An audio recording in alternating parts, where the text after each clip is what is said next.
Welcome to Tech Bytes and News, your daily roundup of articles featured in Hacker News. Today we're diving into a fascinating art project, Lost in Love, a generative art maze created by Bert Kessels. It's really quite unique. I'm intrigued. Generative art always sounds so cool. So what exactly is Lost in Love? It's a web app that generates a unique maze based on two names you input.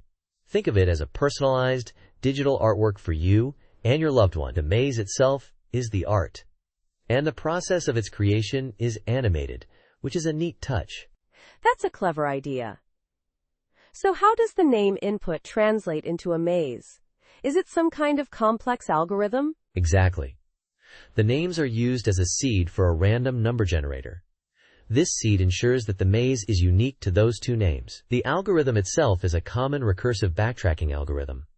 But the visual style is what Kessels really focused on, inspired by Ricky Byrne's screen prints. Ah, I see. So it's not just about the math, it's about the aesthetic outcome. And the animation of the maze generation process, that's a smart way to engage the user, right? It's like watching the art being born. Precisely. It's a slow process, but it adds to the experience. It's a deliberate choice by the artist to showcase the generative process itself as part of the artwork. It's not just about the final product, but the journey to get there. That's a really interesting approach. It makes the whole thing feel more personal and less like a simple algorithm churning out a result. What about customization options? Can you tweak the maze's complexity or style? Nope. The only customization is the names themselves. The algorithm is fixed, which is intentional. The artwork is solely determined by the two names provided. But, and this is cool, the code is open source on GitHub. So technically, you could modify the code to add more customization if you're so inclined. Oh wow, open source, that's fantastic. It really encourages community involvement and further development. It's a great way to make the project even more accessible and collaborative. What tools did Kessels use to create this? Initially, he used Nanu in Rust. Then, for the web app, he ported the code to TypeScript using p5.js and Vite for the build process. It's a pretty impressive technical feat, moving from a desktop application to a web-based one. It really is.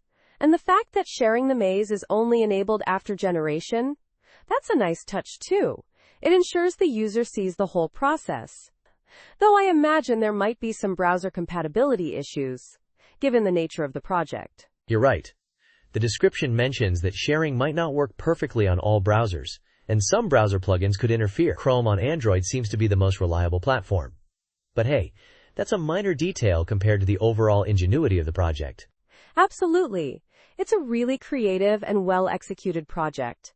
The combination of generative art, a personal touch through names, and the open source aspect makes it stand out. It's a great example of how technology can be used to create unique and meaningful art. I completely agree.